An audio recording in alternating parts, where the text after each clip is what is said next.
Ini pemimpin yang benar-benar pemimpin untuk kita semua, Nabi Muhammad SAW. Kami bukan memburu harta, tapi kami adalah utusan Allah. Itulah Nabi SAW. Anak abduhu wa rasuluh. Aku ini hamba Allah dan utusan Allah. Kemudian Abu Lais diriwayatkan dengan sanadnya dari Ali radhiyallahu anhu berkata, sesungguhnya yang saya khawatirkan atas kamu hanya dua. Yang pertama tulul amal, panjang angan-angan dan menurutkan hawa nafsu. Sebab panjang angan-angan itu pasti akan melupakan akhirat. Dan yang menurutkan hawa nafsu itu menghalangi, menentang hak.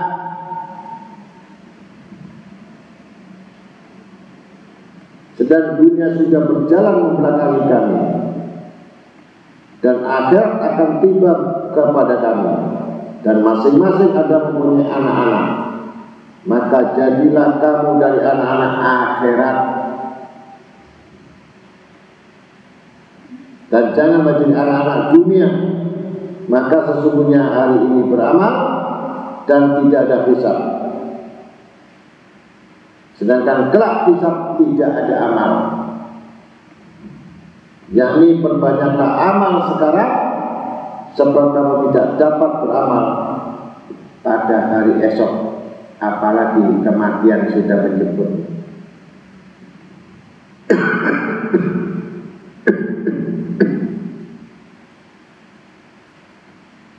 Abu Lais juga meriwayatkan dengan sanadnya dari Al-Hasan Al-Basri berkata, saya mencari khutbah Nabi SAW pada tiap Jumat selama 4 tahun. Tidak bertemu, tiba-tiba saya mendapat berita bahwa ada seorang sahabat Ansor, dan ketika ditemui oleh Jabir bin Abdullah radhiyallahu anhu, maka saya bertanya, apakah benar engkau telah mendengar khutbah Nabi SAW yang dibaca tiap Jumat? Jawabnya iya, saya telah mendengar Rasulullah SAW bersabda.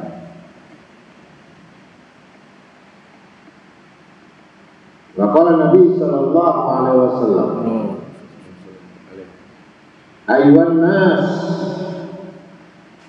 innalakum ma'alima fantahu ila ma'ali mukum, wa innalakum ni'ayata fantahu ila ni'ayatikum, wa innal abdul mu'min baina makarrahain baina ajal qad mada la yadri ma'allah sani'un bihi wa baina ajali kurbajala ayadri ma'allah qadim bima fayatajawwadi al-abdu min nafsih li nafsih wa min hayati li mautih wa min syarabi ibrahim wa min dunya li akhiratih wa inal dunya khaliqat lakum wa antum khaliqtum lil akhirah walladhi nafsi biyadi ma'abda ma ba'da al-maut min al-musta'tabi wala ba'da dunya daru ila jannah awinna. Aku qouli hadza wastaghfiru li wa lakum. Orang-orang, sesungguhnya engkau telah ada petunjuk-petunjuk, maka berhentilah pada petunjuk-petunjuk jalan itu, dan kamu juga mempunyai batas, maka berhentilah, ikutilah batas-batas yang telah ditentukan bagimu itu. Sesungguhnya seorang hamba yang mukmin berada di antara dua ketakutan, antara ajal masa lalu, ia tidak mengetahui bagaimana Allah akan berbuat kepadanya, dan masa yang akan datang juga tidak mengetahui apa yang terjadi pada dirinya. Karena itu tiap-tiap orang harus berbekal untuk kepentingan dirinya sendiri, dari masa hidupnya untuk matinya, dari masa mudanya untuk masa tuanya, dari dunianya untuk akhiratnya. Maka dunia ini dijadikan untuk kamu, dan kamu dijadikan untuk akhirat. Demi Allah yang jiwaku ada di tangannya, sesudah mati tidak ada jalan untuk tobat.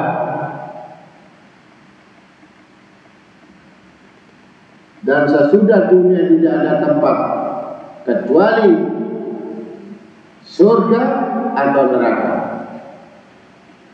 Saya ucapkan kata-kataku ini dan aku mohon ampun kepada Allah untukku dan untukmu.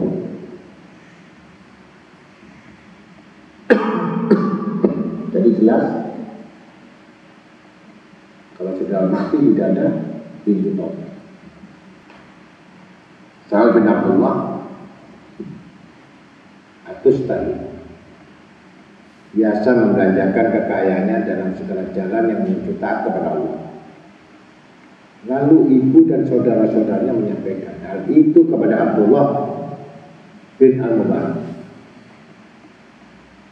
Mereka berkata bahwa orang itu jika sedekah tidak kira-kira, karena itu kami khawatir kalau ia menjadi miskin. Maka Abdullah bin Al-Mubarak menyampaikan keluar ibu dan saudara-saudara itu kepada Sahal bin Abdullah At-Tustari. Jawab Sahal, ya Aba Abdurrahman, bagaimana pendapatmu bila ada orang kota telah membeli tanah kebun di desa dan dia akan pindah ke desa itu, apakah harus meninggalkan apa-apa di kota padahal dia tidak akan kembali lagi ke kota itu? Abdullah Mubarak berkata, Sahal telah mengalahkan kamu dalam keluhanmu itu, yakni siapa yang akan pindah ke lain tempat tidak seharusnya yang meninggalkan apa-apa yang di tempat yang akan ditinggalkan itu. Demikian pula orang yang akan pindah dari dunia ke akhirat, mengapakah harus meninggalkan apa-apa di dunia ini? Artinya, jangan khawatir kamu marah. Kalau berani kamu menjual rumah dari satu kota menuju desa, berarti kamu tidak meninggalkan apa-apa yang kamu jual itu di kota, karena ada perkampungan di lain. Berarti yang kamu renungkan adalah rumah yang di desa yang baru, bukan rumah yang kamu jual. Itulah orang yang apa yang dimiliki dunia untuk membeli akhirat. Tidak ada satupun sisanya. Itu bagi Ibnu Mubarak. Jadi yang pertama tanya sahabat ini ya takut miskin, takut melarat. Apalagi yang tidak menjual apa-apa, yang dijual tidak ada untuk beli akhirat, yang nunggu antri yang paling terakhir nanti di akhirat.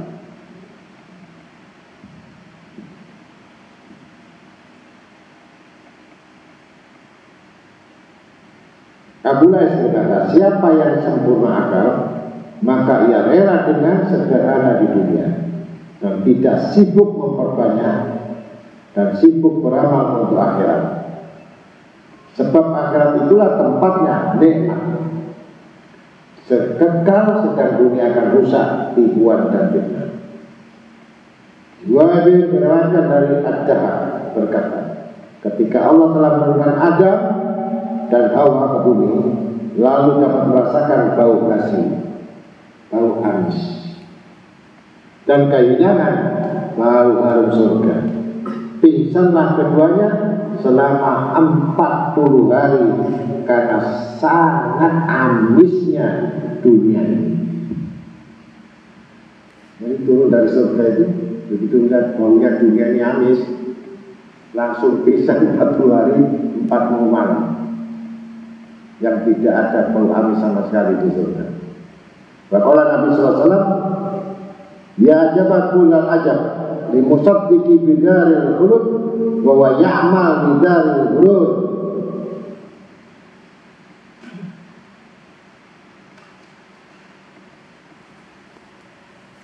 Sungguh sangat ajaib, sangat heran bagi orang-orang yang percaya kepada tempat yang kekal abadi, kemudian dia sampai sekarang masih sibuk dengan tempat tipuan dan sandiwara dan sementara. Udah percaya ada yang kekal, tapi sibuk masih cari yang yang tidak kekal. Ini ajaib, kata Nabi Muhammad SAW. Muhammad bin Abdul Qadir dari Jabir radhiyallahu anhu, Sahidtu majlisan min majalisi Rasulullah sallallahu alaihi wasallam. Atau rajul abjadul wajhi hasanul sya'r walani alaihi sibabu bihi faqala assalamu alayka ya Rasulullah. Faqala Nabi sallallahu alaihi wasallam wa alaikassalam warahmatullah. Faqala ya Rasulullah ma dunya qala hulmun manam wa huwa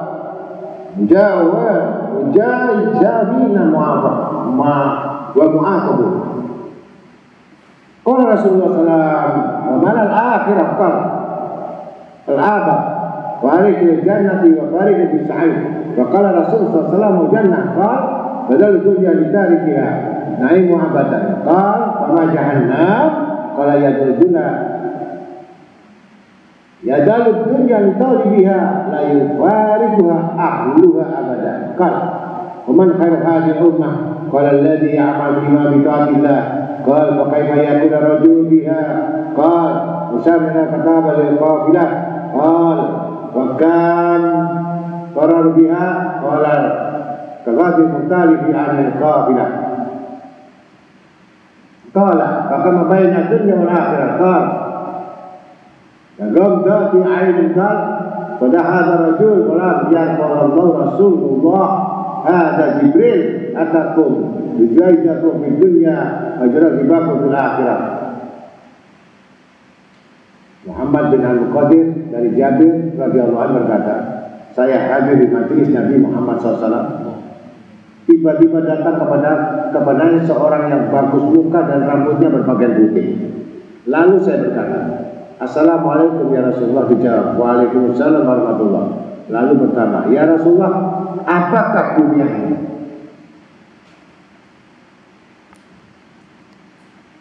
Jawab Nabi SAW, ulumul manam wa ahluha mujazir wa mu'aqabun, bagaikan mimpi orang yang tidur, sedang penduduknya bakal dibalas dan disiksa.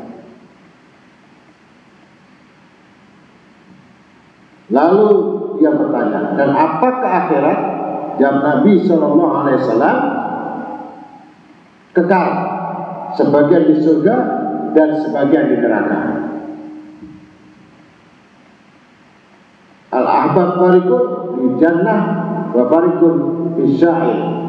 Lalu ditanya, apakah surga itu? Jawab Nabi SAW, badal dunya ditarikiha naimuha abada, gantinya dunia bagi orang-orang yang sanggup meninggalkan mendapatkan kesenangan untuk selamanya.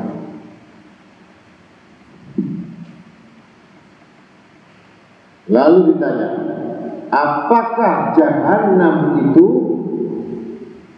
Jawab Nabi SAW, gantinya dunia bagi orang yang cinta kepadanya, tidak akan bisa lepas dari jalan untuk selamanya. Itu orang bakil geger itu, saking cintanya sama dunia tidak mau mengeluarkan. Ini nanti yang bersama jahanam, rasanya berat, rohnya keluar berat, matinya berat. Itu nanti yang bersama jahanam, karena cintanya hati itu sampai menyatu sama hatinya. Lalu ditanya, maka siapakah sebagai umat ini? Jawab Nabi SAW, alladzina ya'malu fiha ta'atillah, yang berbuat taat ketika di dunia. Lalu ditanya lagi, bagaimana di dalamnya?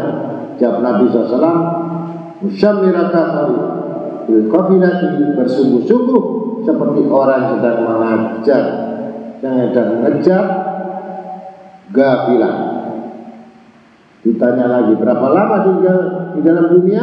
Jawab Nabi SAW, karodril mutakhalid anil kafilah, seperti lamanya orang yang tertinggal dari kafilah-kafilah tersebut. Dan berapa lama antara dunia dengan akhirat? Kata Nabi SAW, sekejap mata. Hamdani, maka pergilah orang itu dan tidak kelihatan. Maka sabda Nabi SAW, itu tadi yang datang adalah Jibril, datang untuk menjuruskan kamu di dunia dan mengemarkan kamu di akhirat. Jadi artinya kamu harus gemar pada akhirat dan pada dunia. Tapi jarang saya lihat orang gemar akhirat itu jarang. Sebab kalau orang gemar akhirat itu habis pengajian nggak langsung pulang, langsung ziarah ke kuburan sampai subuh langsung berjamaah di masjid, dari masjid tadi sholat duha, lari ke masjid lagi sampai asar. Ya, ternyata memang dia kerja di masjid.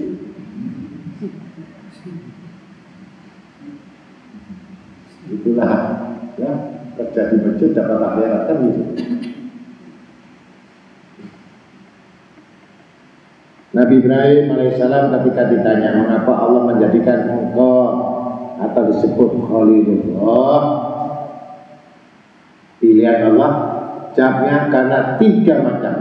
1, tiada aku disuruh memilih 2 macam, melainkan saya pilih yang untuk Allah dari yang lainnya, mengutamakan Allah daripada yang lain-lain. Kedua, saya tidak pernah gelisah hati saya terhadap apa-apa yang dijamin oleh Allah dalam urusan rezekiku. Tidak pernah risau, apalagi stres. Ya, karena banyak duit, stres itu termasuk orang yang belum perbaikan kalinya Allah. Tadi nggak risau, cuma mikir sama.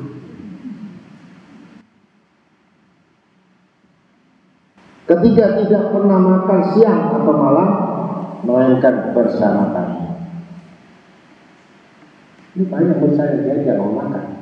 Kalau sini ibu saya makan dan dia makan.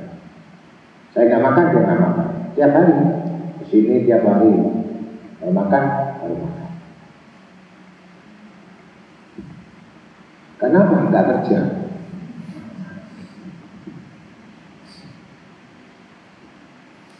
Itu barokah.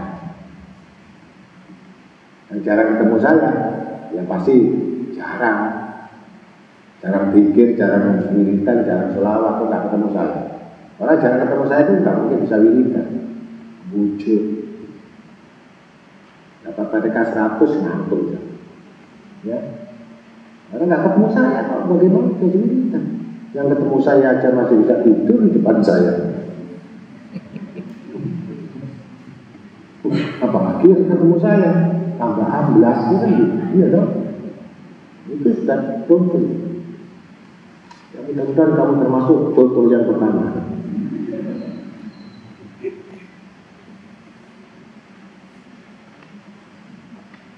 Seorang hakim berkata, kehidupan hati itu dengan 4 ilmu. Dengan 4 ya. Hidupnya hati dengan 4. Pertama ilmu, kedua ridho, ketiga qanaah, keempat zuhud. Ya. Maka ilmu yaitu yang menimbulkan ridho. Ridho menyampaikan kepada tujuan qanaah, nerimo. Dan qanaah menyampaikan kepada zuhud, berarti ia meremehkan dunia, artinya tidak rakus kepada dunia. Itu 4 perkara ini. Dan zuhud ada 3 tingkat. 1, mengenal dunia dan meninggalkannya, itu pertama.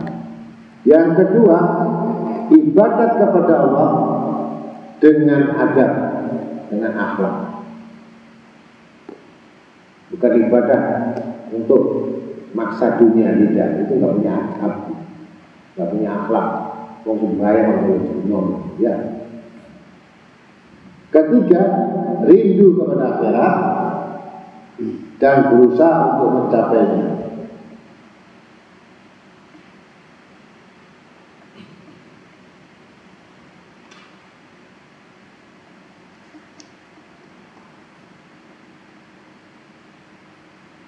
Yahya bin Mu'adz Ar-Razi berkata, hikmah itu turun dari langit, masuk ke dalam semua hati kecuali hati yang ada 4 macam, yang condong kepada dunia dan risau untuk esok hari dan hasut kepada saudara-saudaranya dan ingin kepada pangkat atau memburu kedudukan, mengejar. Menurut Yahya bin Mu'adz. Kemudian juga berkata, seorang yang sempurna akal, yaitu yang berbuat 3. Pertama, meninggalkan dunia sebelum ditinggalkannya, dan membangun kubur sebelum dimasukkannya. Maka siapin kain kafan di rumahmu dan minyak wangi serta kapur barus. Kamu ikat dengan guling di atas tempat tidurmu, supaya kamu ingat mati terus. Atau taruh di depan televisi kamarmu.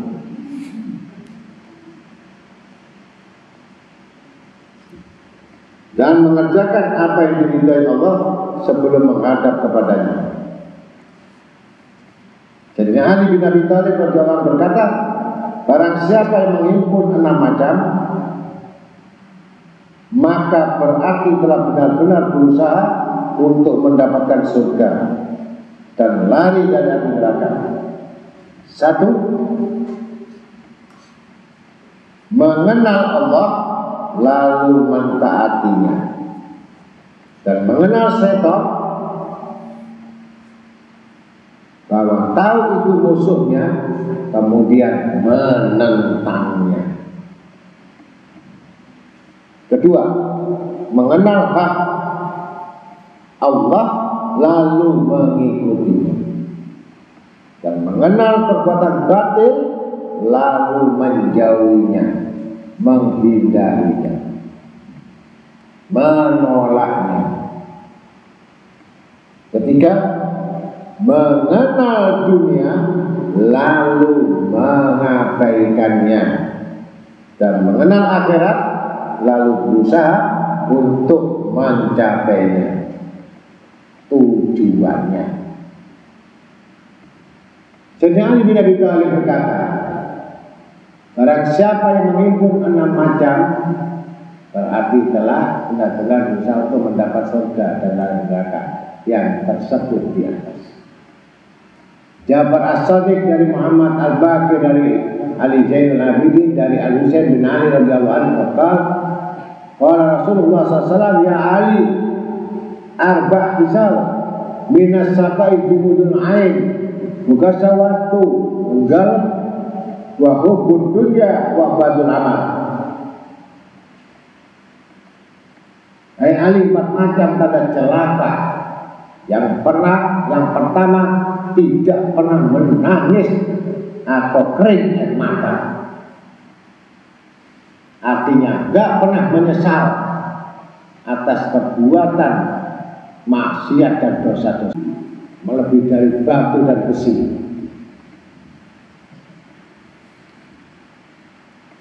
Kerasnya hati, banyak bicara tanpa ilmu, banyak tertawa tanpa alasan, banyak bergaul yang tidak manfaat, hanya membunuh dunia, melupakan akhirat, akan mengeraskan hati.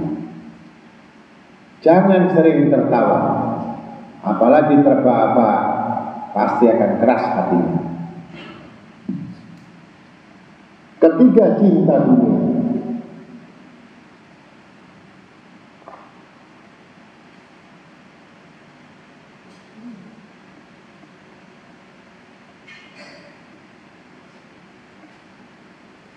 jauh angan-angan keempat, terlalu panjang angan-angan, menghayal, kok nggak kayak saya sudah ngaji, tapi bukan suki-suki, kok tambah utang keluarga. Ini tambah bongkok ngajinya.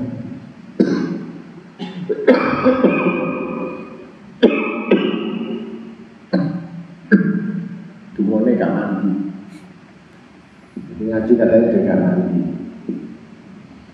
Mau jual keripik, mau beli mercy. Kalau keripiknya hari satu kontainer tidak masalah. Nah, keripik kan diiklan, direntengi di warung. Tapi ini beli mercy. Hujanan lagi.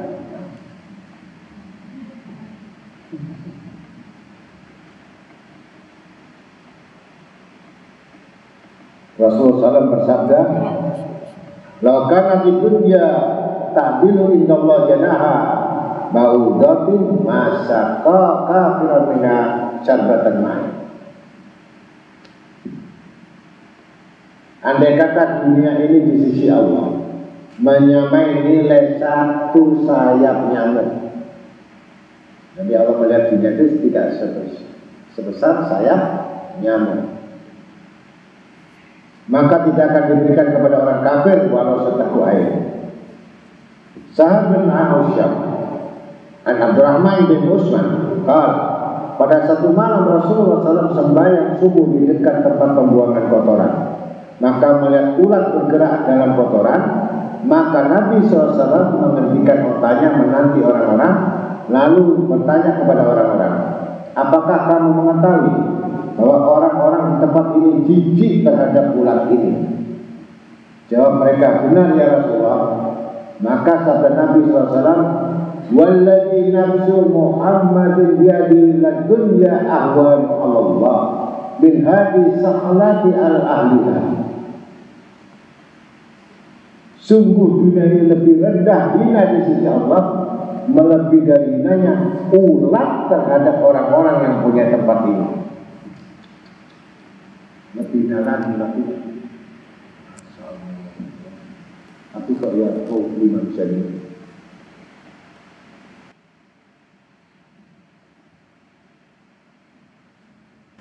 Kemudian Rasulullah SAW bersabda, "Ad-dunya sijilul mu'min wal qabru jisnuhu wal jannatu wa'mahu wad dunya jannatul kafir wal qabri sinuhu wad nar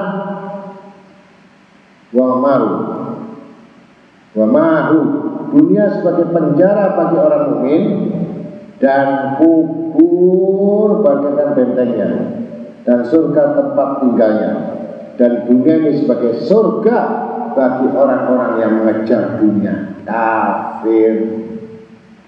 Sedang kuburan mereka sebagai penjaranya dan neraka tempat tinggalnya.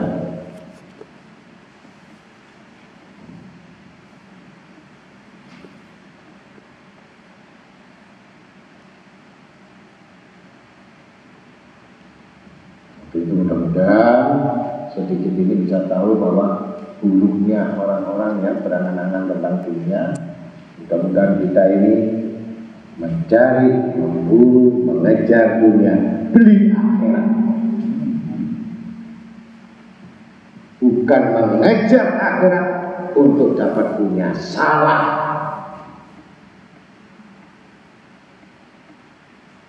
Sekalian, barang siapa yang menuntut ilmu tujuan semata-mata dunia, pantas dia duduk di neraka. Tidak ada alasan. Sekali lagi saya katakan, berulang kali saya katakan, hati-hati duduk di majelis. Kalau semata-mata tujuan untuk ilmu, untuk dapat dunia, siapkan lahan Anda makin luas nerakanya. Karena tidak ada kita jual belikan antara ilmu itu urusan akhirat, bukan urusan dunia. Urusan dunia di luar majelis ilmu. Dalam majelis ilmu lahan surga, bukan lahan neraka. Apabila tujuan semata-mata untuk mendapatkan sesuatu dunia di majelis ilmu dan itu menjadi tujuan, dan saya ulang lagi sampai 3 kali, jangan salahkan saya nanti ketika Anda masuk di dalam kubur sudah ada lahan api yang akan membakar kalian. Itulah pekerjaan iblis yang membelokkan niat kita, membelokkan pikiran kita, membelokkan niat kita agar untuk mendapatkan, dianggap mendapatkan berkah dari majelis itu. Tidak sama sekali, tidak ada hubungannya sama sekali. Yang ada adalah ilmu, baik urusan dunia atau urusan akhirat. Dapat ilmu urusan dunia, kita amalkan di masyarakat, kita amalkan di tempat pekerjaan kita. Dapat ilmu akhirat, kita amalkan ke keluarga kita, saudara kita, tetangga, sampai sahabat-sahabat kita. Itulah orang yang benar. Innama a'malu binniyat. Perbuatan niat itulah yang dikehendaki Allah. Apabila masuk iblis dalam hati tadi, yang akan membuat dirinya menganggap apa yang didapatkan atau yang tidak dapatkan, maka dia akan mengeluh ketika dia tidak mendapatkan. Kenapa doaku tidak dikabulkan? Ketika dikabulkan, inilah berkat saya ngaji di majelis Ta'lim Munawarah.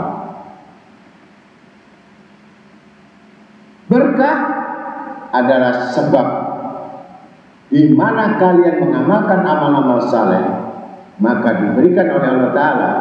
Siapa yang betul-betul menuntut ilmu dengan ikhlas menuju hijrahnya Allah Rasul, maka Allah berikan rezeki yang tidak disangka-sangka.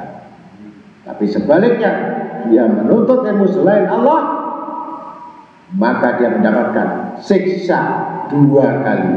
Yang pertama, dia akan penat di dalam ibadatnya. Yang kedua, penat dia untuk mendapatkan rezeki yang tidak pernah dapat, luput. Wa tarfa'u barakah min kasbi wa sayahmudu minad dunya. Diangkat berkah dan dikeluarkan dari dunia ini oleh Allah Ta'ala untuk mencari Tuhan selain Allah. Allahu minkum. Wassalamualaikum warahmatullahi wabarakatuh.